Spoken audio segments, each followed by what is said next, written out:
the way we usually get trained in what love is it's through pop songs, right? That's what it's, and it's confusing. It's confusing to kids, I think. Actually, it's confusing to everybody. It's like Yes. like love is a feeling, and love comes and goes. And sure, love can feel like that, but that's seeing love as a sentiment. No, I love Right. her. She's my soulmate. And then I'm looking for a new soulmate. But from a philosophical perspective, from the Bhakti perspective, love is way bigger. It's not just an emotion, it's the ultimate truth underneath everything. In other words, if I'm not seeing with love, then I'm not seeing reality. That's the lens. I'm stuck in some illusion that we're all separate, illusion that people are just bodies, illusion that there's something less than sacred sparks of the divine. And if we walk into a room and I'm not feeling love towards people I see there, then I'm off. I'm out of tune with truth. Because the truth is, every one of these people is a beautiful spark of Krishna's energy. And Krishna is the reservoir, right? Like a huge lake of he's the reservoir of he's the most lovable being. So to see reality as it is to see with love, right? I'm with you. Yeah, when you walk into a room, you got to be like, we size people up and we put them on our love hate meter. And it's like, oh, this person, that person, oh, that person. And sometimes the love has just to do with their looks. Like, oh, who's she? Who's he? Or their money, or the way they're dressed. There's a different lens we're trying to wear in Bhakti. And it ain't easy to wear it because we have to undo all our conditioning of our likes and dislikes and just see people as pure spiritual beings. Om Namo Bhagavate Vasudevaya. Om Namo Bhagavate Vasudevaya. Om Namo Bhagavate Vasudevaya.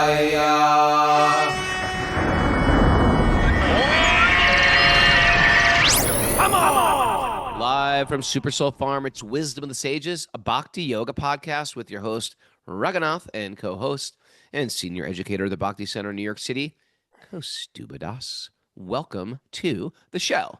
Today is Tuesday, September 23rd, and this is episode 1673, people. Whew. What day is it? It's Tuesday. All right. It's Tell a Friend Tuesday. Tell somebody about the podcast. Tell a friend. That is your order for the day. Spread the good word. We're going to Philadelphia this weekend, people. We're going to Philadelphia to celebrate Lord Jagannāth's Ratha Yatra, an ancient festival that happens every year in India. And now it's spread across the Western world, actually. And You know that we're getting some heat about that. You do know that. There's a controversy out there, Raghunath.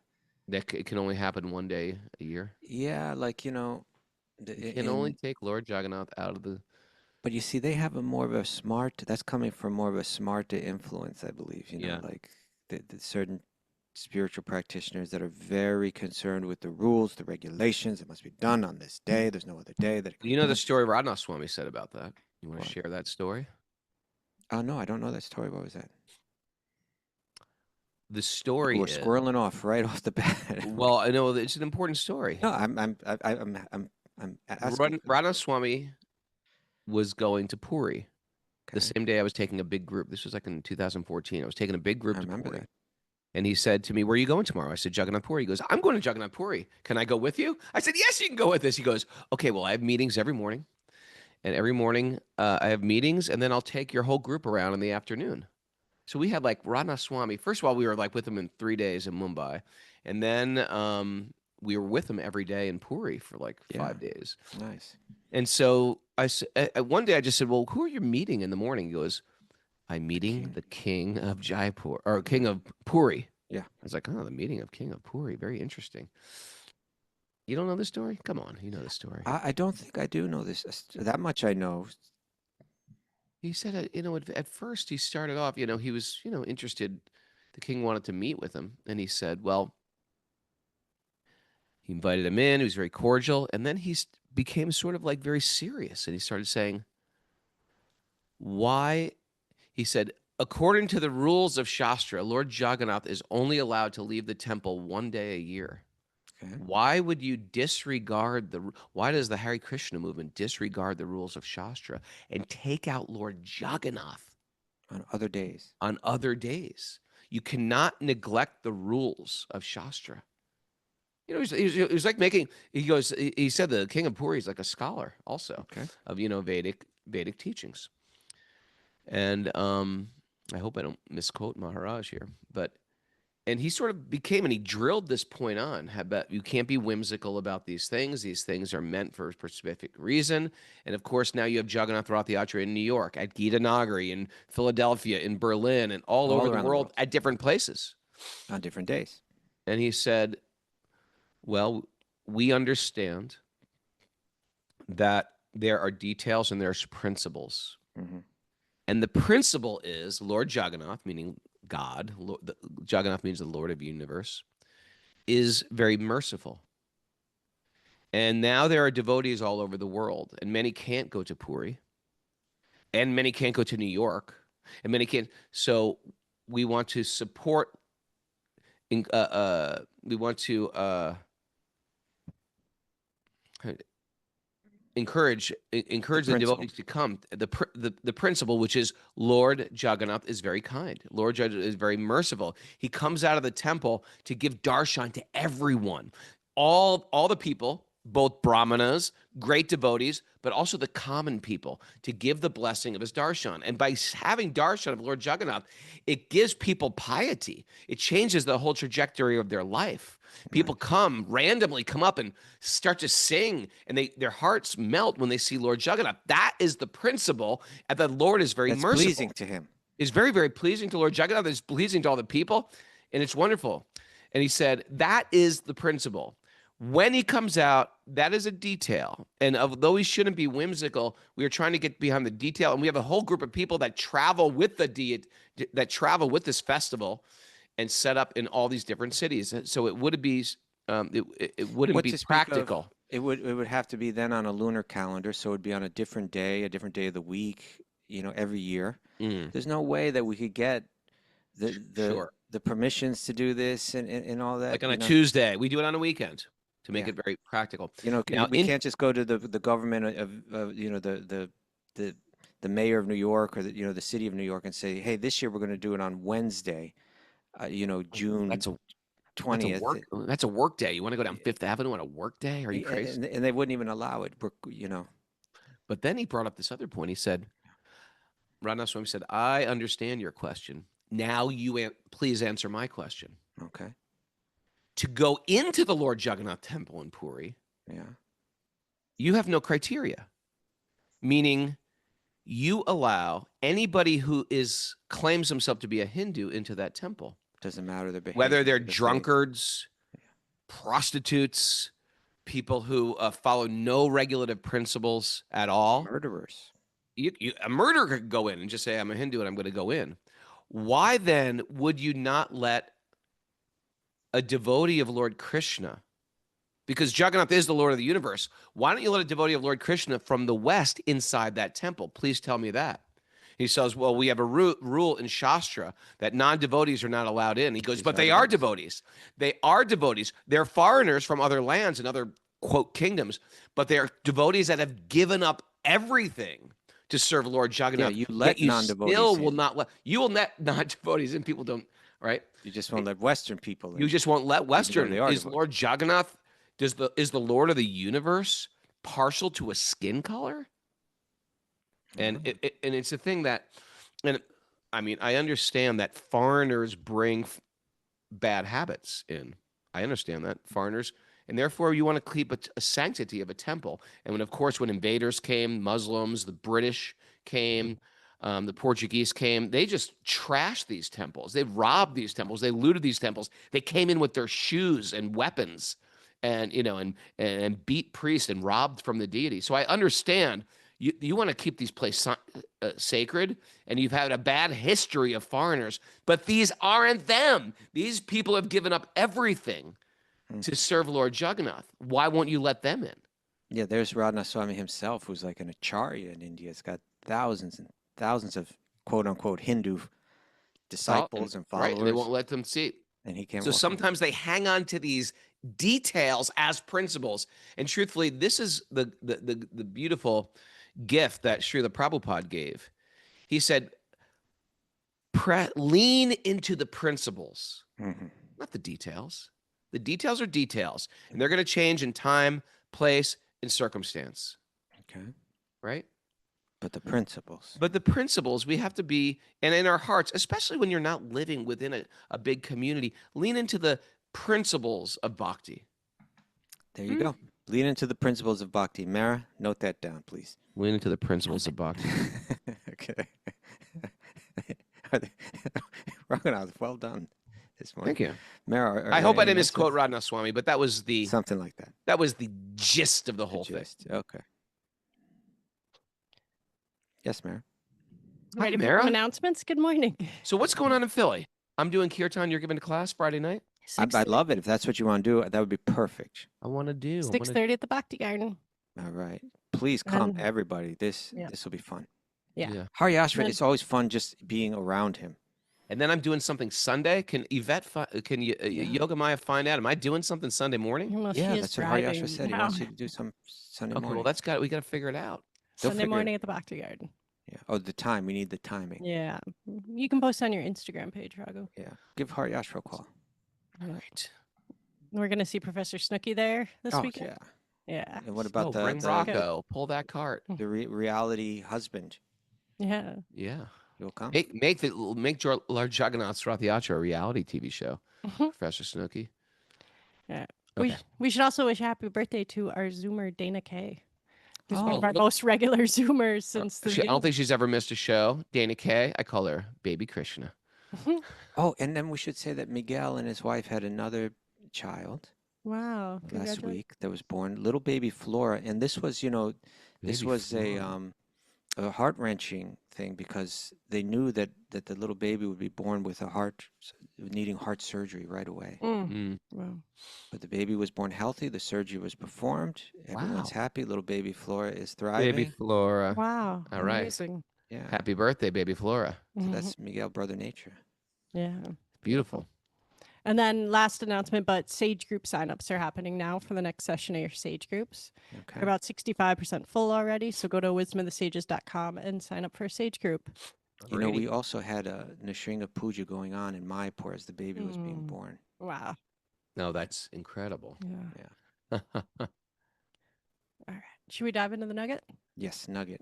Okay. This Speaking comes about from, principles, This comes from Rabindranath Tagore. What do you tell us Rabindranath about Rabindranath Tagore? He's famous. very famous writer and poet from Calcutta, I believe. He was kind of like the most respected author, I think, of his era, coming out of India. What does Rabindra mean? It has something to do with the sun. Ravi has to do with the sun. Ravindra, Ravi. Yeah, there's the sun. The Lord of the Sun. Something like that. All right. Raghunath. Rabindranath. Okay. You're right. Love is the only reality, and it is not a mere sentiment. It is the ultimate truth that lies at the heart of creation. Love is the only reality, and it is not a mere sentiment. It is the ultimate truth that lies at the heart of creation. Now look at that beard, Raghunath. Rabindranath's? Rabindranath Tagore. He's got an impressive beard. He does. It's quite Yes. impressive. The way we usually get trained in what love is it's through pop songs, right? That's Yeah. what it is, and it's confusing. It's confusing to kids, I think. Actually, it's confusing to everybody. It's like Yes. like love is a feeling, and love comes and goes. And sure, love can feel like that, but that's seeing love as a sentiment. No, I love Right. her. She's my soulmate. And then I'm looking for a new soulmate. But from a philosophical perspective, from the Bhakti perspective, love is way bigger. It's not just an emotion. It's the ultimate truth underneath everything. In other words, if I'm not seeing with love, then I'm not seeing reality. That's the lens. I'm stuck in some illusion that we're all separate, illusion that people are just bodies, illusion that there's something less than sacred sparks of the divine. And if we walk into a room and I'm not feeling love towards people I see there, then I'm off. I'm out of tune with truth. Because the truth is, every one of these people is a beautiful spark of Krishna's energy. And Krishna is the reservoir, right? Like a huge lake of he's the reservoir of he's the most lovable being. So to see reality as it is to see with love, right? I'm with you. Yeah. When you walk into a room, you got to be like, we size people up and we put them on our love-hate meter. And it's like, oh, this person, that person, oh, that person. And sometimes the love has just to do with their looks. Like, oh, who's she? Who's he? Or their money, or the way they're dressed. There's a different lens we're trying to wear in Bhakti. And it ain't easy to wear it because we have to undo all our conditioning of our likes and dislikes and just see people as pure spiritual beings. We're in training, my friends. This whole sadhana bhakti is training to be pure devotees. Yeah. The whole world is in one sense, but then the sadhana bhakti is like keying in on it, right? The whole world is a training to be pure devotees? Yeah, I mean, it's there, you know, the law of karma is functioning in that way to help. Oh, yeah, it is, right but direction, it's through like nudging us in the right direction. Massive trial and error, but it's sort of there's a lot of trial and error going on. It's a massive trial and error with no map. You know what I mean? Like it's like what are those? Well, the maps are there, but you know, whether people take them seriously or not, whether they what are those called? Roombas? Those little vacuum cleaners that bump into things? You know, that's what we do. We're like those Roombas that are bumping into. Imagine if I say, "Okay, little Roomba, you go up to Harlem from Battery Park." It's just going to keep bumping into things and going different directions. That's what we do in the material world. She's not the one. It must be. She seems like the one. Find love. I'm going to bounce and go in another direction. Yeah. And oftentimes we pick the same people, the same type of person, bounce and go in another direction. No, it's not a person. It's a career. I got to go in this direction. And I bounce. No. No, it's you know, live your dreams. It's travel. It's adventure. I'm not adventurous enough. By the time we're bumping into all these things, I'm an old man. Right. You know, sometimes I've brought up that nugget, and we should make it. Maybe we did make it a nugget one time. But in this book by Leo Tolstoy, which was like his, I think it was called A Calendar of Wisdom, which was like kind of like for every day there was like some nuggets. Every day of the year. Yeah. Give me a verbal response. A sound at least. For all the people that aren't looking at my face. Okay. And so, but he said, you know, it had to do with the idea that when we think of love, we think of like love, like, oh, I love this person because of what's special or different about them. But actually, real love means loving what's the same about everybody, right? Like, what is it underneath everything? When you understand that, then you can love everyone. And you're beginning to understand love as a principle more than a sentiment, right? Yeah. I like where you're going with that it's like, let's think of love as a principle rather than just a sentiment. Yeah, it is a feeling, no doubt, but let's look at it as the principle. And I like he said the ultimate truth. And you were saying, yeah, it's the truth behind everything. In other words, what if we thought, like, generally we think, what's the opposite of love? Most people would say hate. But what if we said, look at the opposite, love as being like illusion, like love is reality. Well, it's just, yeah. Right. Opposite of love is illusion. If you're not feeling love or operating in a mood of love, if your actions aren't actions of love, etc., then you're operating an illusion. You've lost touch with what is the truth. The truth is that we're all emanations of this divine, the God of love. And he said, what did he say? That he says that love is the ultimate truth that lies at the heart of creation. In other words, creation exists for the purpose of love. That's bhakti. You know, Rabindranath Tagore was, not that he was a bhakti yogi, but he was in Calcutta, you know, in the home of Lord Chaitanya. You know, it's like it's all stuff seeped into their philosophy and their lifestyle and everything. Yeah, Bhagavatam, you know, seeping into his philosophy, I suppose. And of course, at that time, the West was very dominant. Not dominant. It was like, Yeah, it was very dominant in Bengal, No doubt. Western culture and Western philosophers, and Yeah. they were all influenced also by Western philosophers. And Yeah. And it was Bhaktivinoda Tagore, who was a contemporary of his, who wrote in, who so well wrote in his book Jiva Dharma this idea that what is Dharma? Dharma is the essence of any object, right? Every object has its essence, its essential purpose, what it was created for.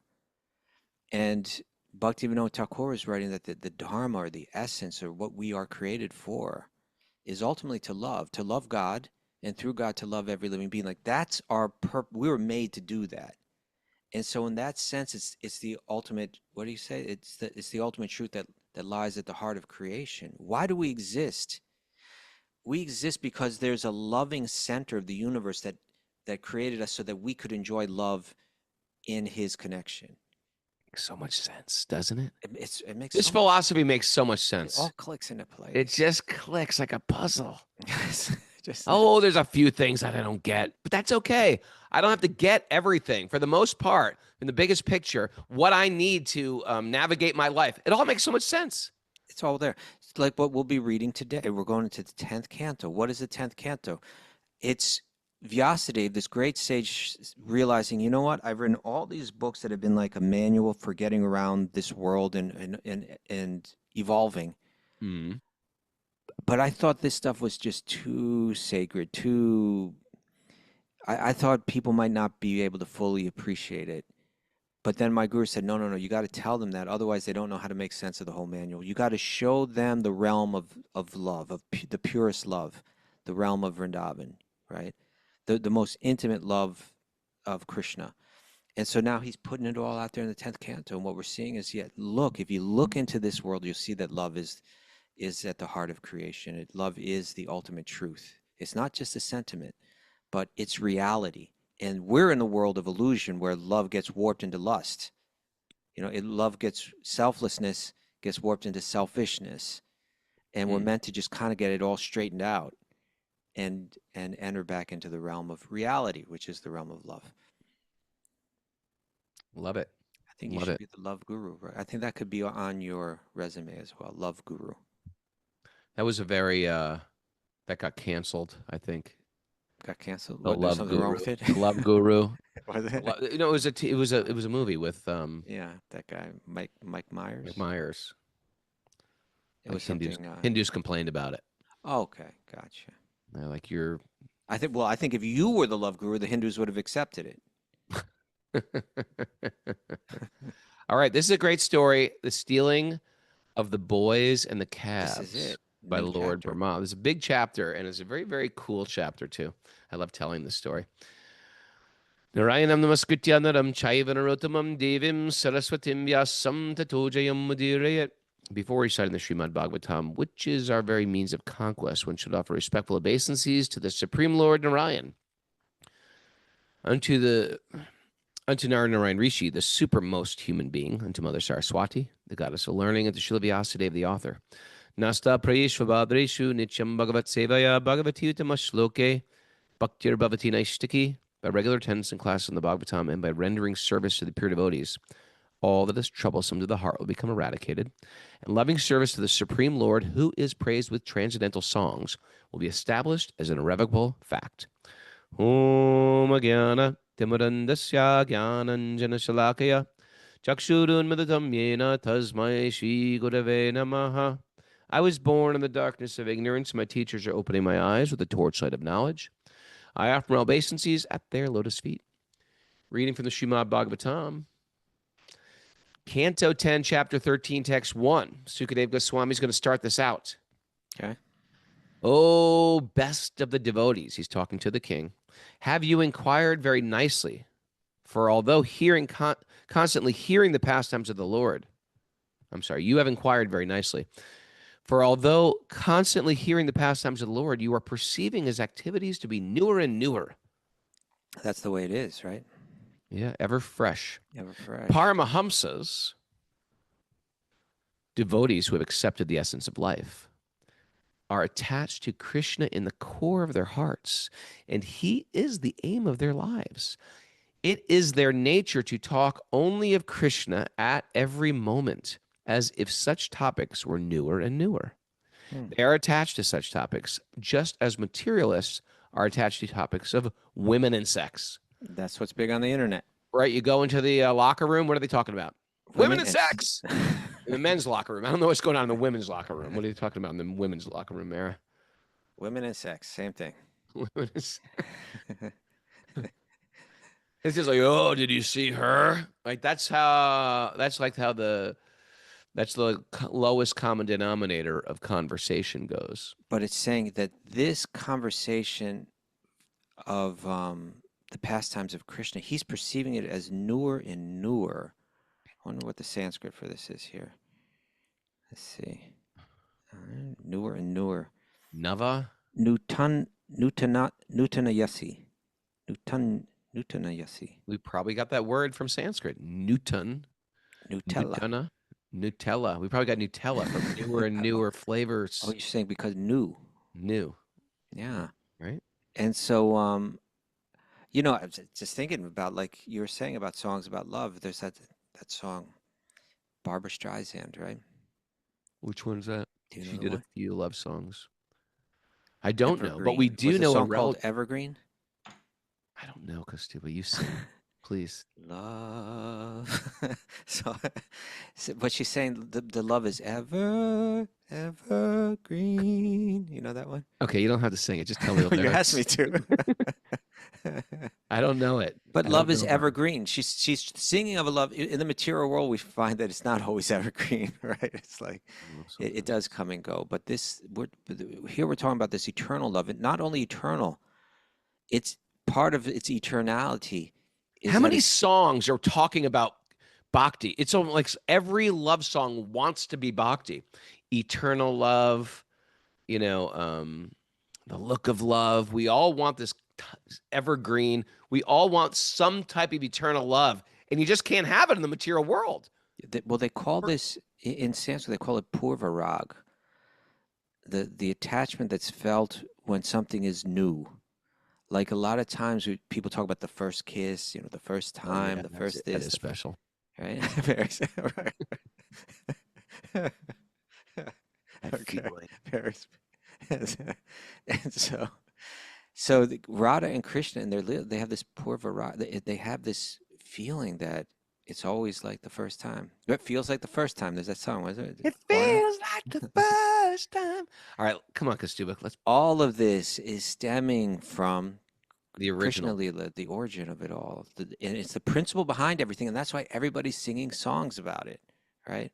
Right. It's not just a sentiment. It is the ultimate Calling of the soul. the ultimate it's the truth ultimate that lies calling at the of the heart soul. of the creation. We say Krishna, and you think, well, really, all of love in this world is just about this little peculiar little nuanced type of Hinduism you're in? No. This is everybody. This is the soul's longing for God. That's right. And we accept it in this world. And we know at the very worst, people leave you, people betray you, people break your heart. But some people don't do that. Some people have great marriages. That doesn't happen. But then one of you dies. Yeah. And then you're just left. I thought love was eternal. Well, maybe I eternally love them even though they're gone. No. The material world is the material world is meant. We are like rose bushes meant to be pruned. That's what the material world. It just prunes us and prunes us and prunes us until we understand that there is no one to repose all the love I have in my heart except Sri Krishna, except the Supreme. And then when you propose it there, then it naturally goes to not just to select one or two. Repose it, not propose it. I thought I said repose it. Did I say propose it? Sure, we can go back and check on that, Raghunath, to make sure. I know, we did. We've recorded this. I have cameras in your apartment you don't even know about. Sometimes Last time I was there, I planted cameras. Sometimes when the podcast is done, Raghunath leaves the thing open, and I am hearing and seeing everything that's going on. Spies on me. Spies on me. I don't mean to. I cannot believe you. It's just Yes, right there. you did mean to. I got news for you. You do that too. And sometimes I spy on you, friend. All right. I'm not going to say anything. But the point here is that just as this love and the feeling of love, because it's spiritual, it's always newer and newer for Radha and Krishna. Also for the devotee that's plugged into that energy. When they hear Krishna's Leela, it's newer and newer. It doesn't, it's like, okay, I've heard that before. No, it's like, let's hear it again. Let's hear it again. Every time I hear it, it's like I'm hearing it for the first time. We got 970 some people now reading Bhagavad Gita together. And Damn, we didn't get 1,000. We're close. Okay. But everybody's having this experience. Like, I've read this many times, and it's like I'm reading it for the first time. Right. Ever fresh. Ever fresh. Evergreen.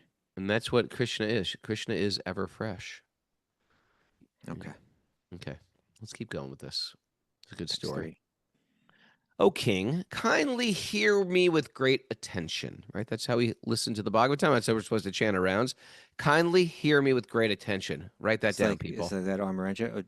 Does he do that? Dear devotees, please listen to me. Dear devotees, please. Does he? This is Hari Parshada says, Hari "My dear Parshada does it. devotees, Swami does it sometimes. Satchidananda Swami, my dear everyone. Although the activities of the Supreme Lord are very confidential, no ordinary man being able to understand them, Yeah. I shall speak about them to you. For spiritual masters explain to a submissive disciple even subject matters that are very confidential and difficult to understand. Interesting. Two things this brings to mind for me, Raghunath. First one is submissive, right? You think you understand? Is that what you're going to this say? I'm trying to read your mind here, no? No. Okay.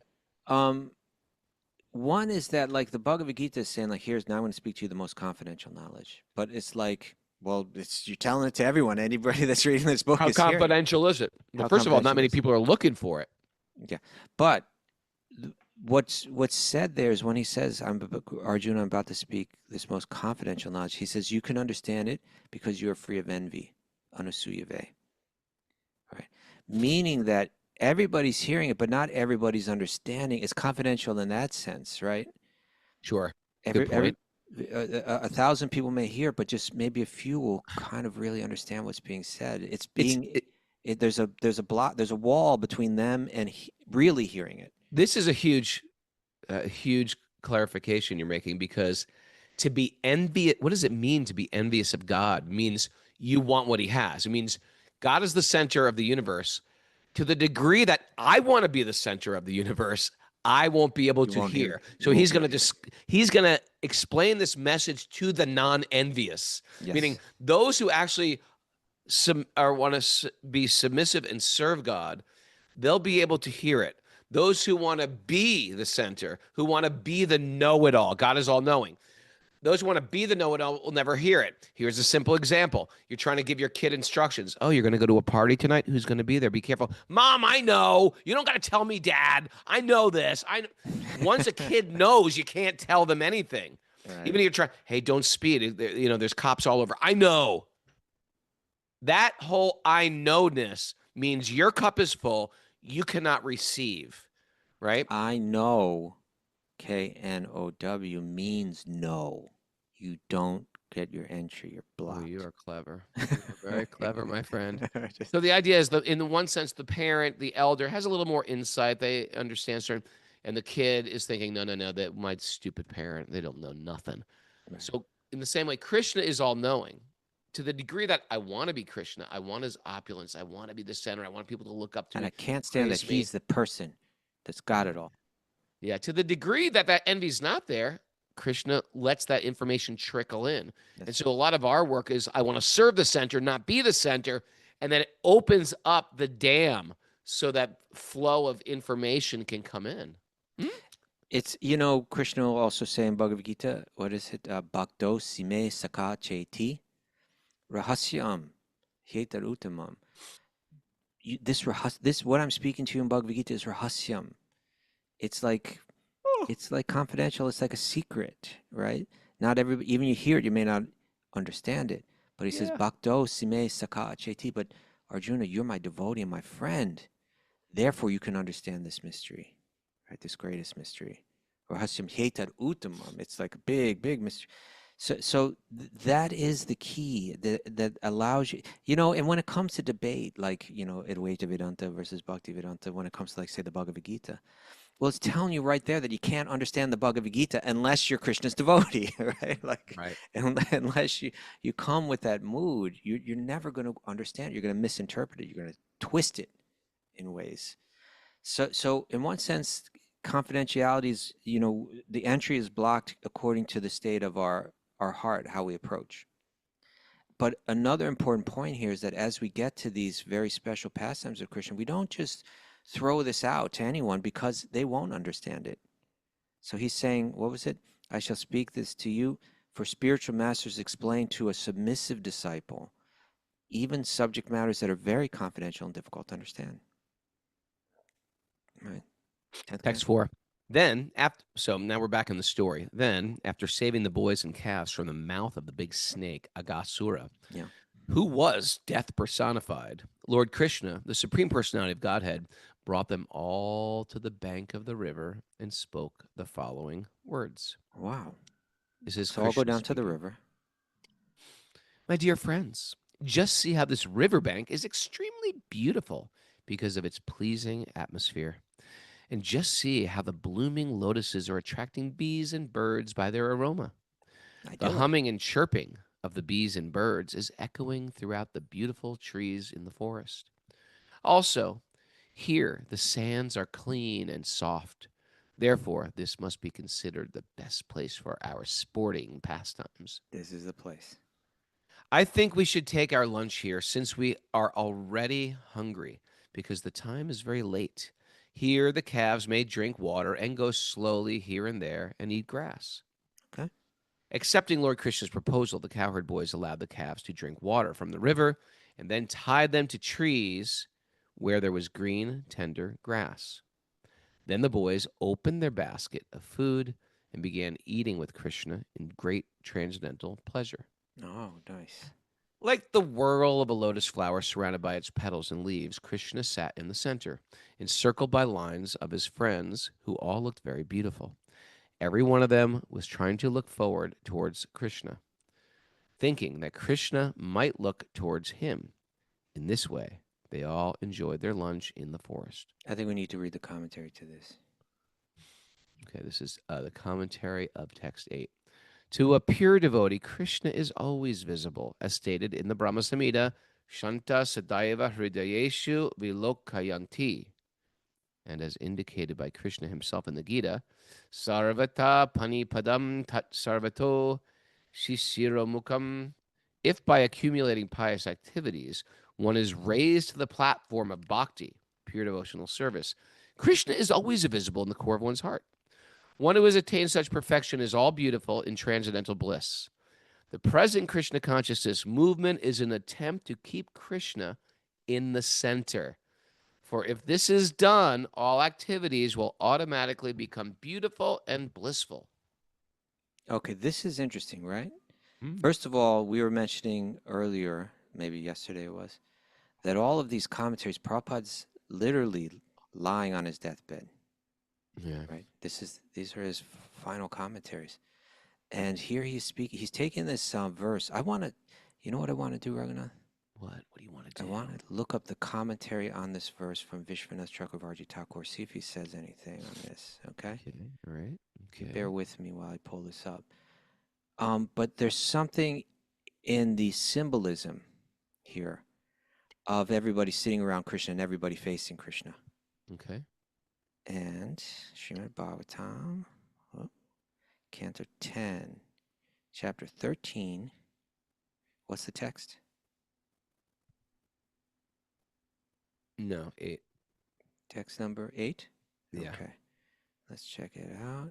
Text number 8. Let's see. All the commentaries are here.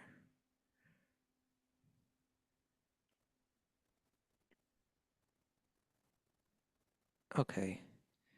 This is what Vishwanath Tagore says. He says, this verse describes the arrangement for the picnic. Krishna sat at the center, encircled by lines of his friends. All the boys sat looking toward the center, where Krishna was sitting. It was due to love that all the cowherd boys wanted to face Krishna. Krishna fulfilled their desire by employing his Sarva Sankalpata Shakti to make his face and limbs appear in all directions at once. Thus, each boy thought, I am sitting in front, directly facing Krishna, but the other boys are sitting at the distance with their backs or sides to Krishna. This pastimes illustrates the Bhagavad Gita's verse, which Prabhupada quoted. Sarvata panipadam tat sarvatok shikshiro mukham sarvata shrutima loke. Everywhere his hands and legs, his eyes, his heads, his faces, he has ears everywhere. In this way, the super soul exists pervading everything. Sahopavista means the cowherd boys sat with no spaces between them. They sat in rows around Krishna like the whirl of a lotus flower surrounded by its petals. So he's here, Shukadev Goswami is drawn from like a nature analogy, right? We look at a flower and we see that flower is one of the most lovely, fragrant things in creation. Depending on the flower, yes. There's a common design that it has a center, and then around the center, all these fragrant, soft, beautiful petals are kind of like framing the center of it. And Krishna's sitting in the center, and they're all like petals. And it's kind of like just like, here, take a look into nature to understand this, what Rabindranath Tagore was saying, the ultimate truth that lies at the heart of creation. You know, that we're all fragrant and we're all beautiful and we all work so well together and everything. When we're centered around Krishna, we all feel complete. We all become beautiful. And when we turn away, when you turn your face away, they're all sitting facing him in a circle. And when you turn away, you become disconnected. You know, or I was thinking, like, you look at like just the way that plants, they naturally turn towards the light. You know, you can take a plant and face it this way, and then all the leaves start to turn, you know. Yeah. If you turn it away from the sun, they all just start to turn. That's where I get my warmth. That's where I get my energy. That's where I get my life. And there's this message here in Bhagavatam that it's Krishna from which we get our energy. It's Krishna that we get our warmth. It's Krishna that we get our life from. Just turn back. When we can look and see so many, it's just so obvious to a bhakti yogi, like whether it's in music, in fashion, in food, you know, you see like a lot of the trends, they just get like, they're actually just like devoid of life and beauty. You know what I'm saying? Yeah.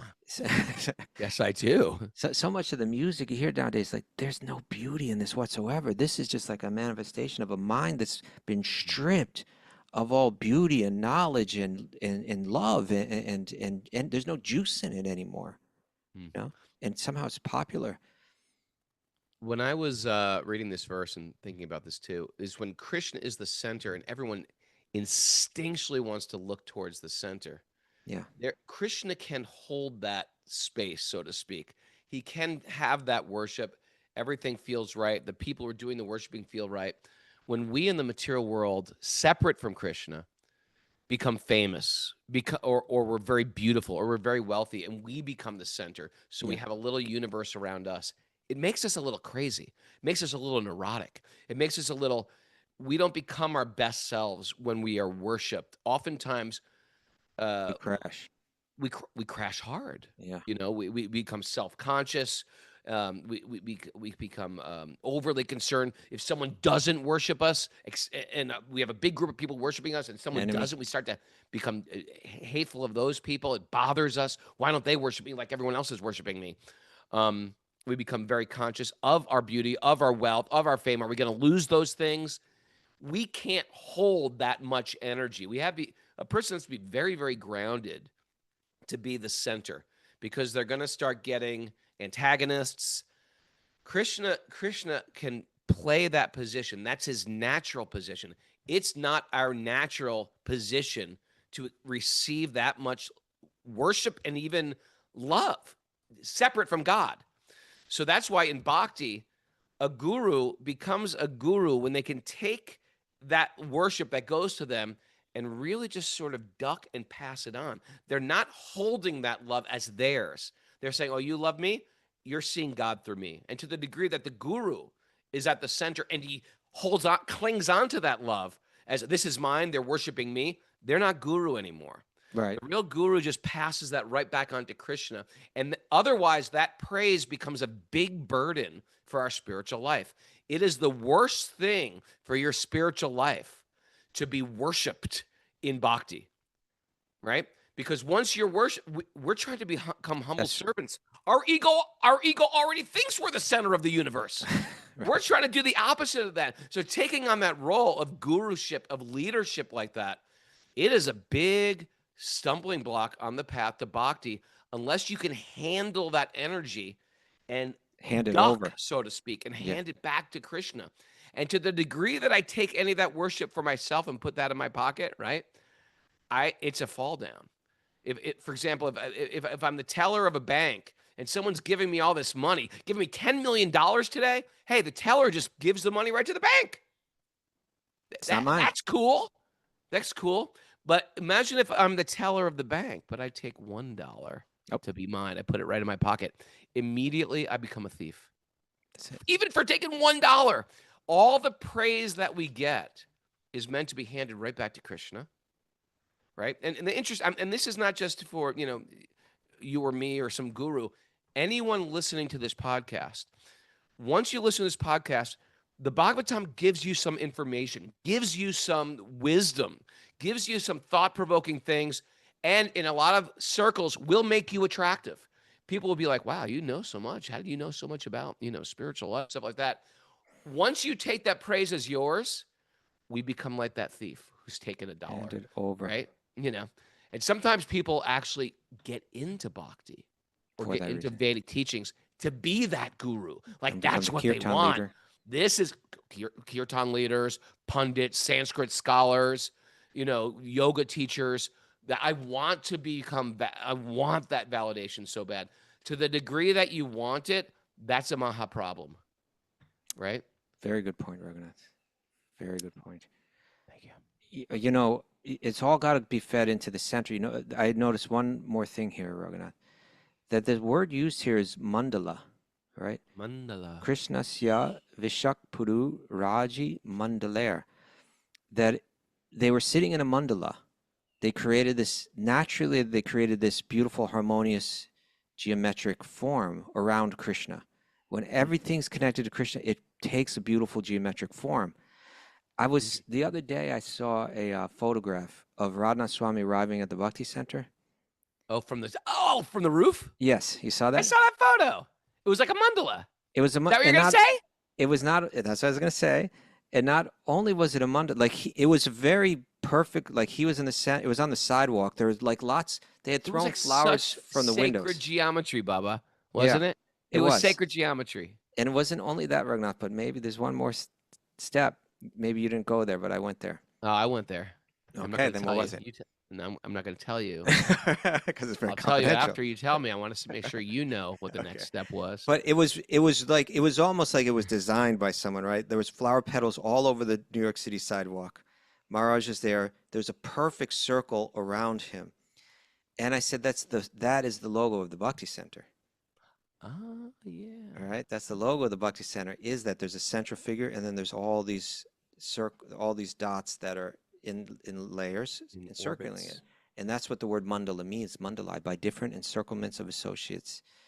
So that is our natural. Look at that. Look at a mandala, like with a central figure and circles going around it. Realize that, as Rabindranath Tagore was saying, that love is at the center of this, and this is the ultimate reality and the truth behind all existence. Then the question is, am I fitting in with the mandala, or am I resisting it? Surrender means let me just fit right in. Oh, this is nice. Sadhguru shared this book, the cover by Tripurari Swami, and it's showing this scene that we're talking about. Krishna sitting with all his friends. They're all by the riverbank. They're all sharing their food, and imposed on top of it is a mandala. You see that? And yes. Subtly. That's beautiful. So do we fit into this universal mandala, or are we resisting it? And bhakti is the art of fitting into it And that kind of surrender is a healthy surrender. That kind of surrender is like an intelligent surrender. It's a satisfying surrender. My previous statement regarding that of, not being the center, I know from firsthand experience, because in my minuscule world of fame through my music scene, to the degree that I embraced fame, I mean, especially before I was a devotee, because I had no map. You just get hit with this energy. Okay, now you're popular. I was it left me frustrated, confused, like, okay, now these guys worship me intensely, but that guy doesn't. He hates And me. that guy becomes an enemy. He hates me intensely. That's infuriating, right? That was before the days of social media. But what it does is it unhinges the person at the center and makes them miserable. And I found myself becoming more miserable than I was when I had no fame. When I had no fame, I mean, and people sometimes can experience this. Suppose you had no money and things were sort of peaceful. Then you get a lot of money. It's sort of like a little bit of anxiety. Am I going to lose that money? How can I keep this money? Can I invest this money? Well, what happens if everything crashes? The opulence, we're not meant to be the center, and therefore it causes all those opulences create more anxiety in the consciousness. Raghunath, now I see how Krishna has been protecting you personally all along. For instance, you wanted to be the drum major, the center. Krishna said no. You're gonna really bring that up. Krishna how much that hurts me. Krishna, no. How much that hurts I'm me. trying to help you process it in such a way that you'll heal from. You know that what? spot. Maybe it went right to my damn head. What my point is that he said no, sousaphone. Okay, that's for you. Don't be the center, otherwise you'll crash. Be the support. That's right. That was a blessing. I never post pictures of me on my motorcycle.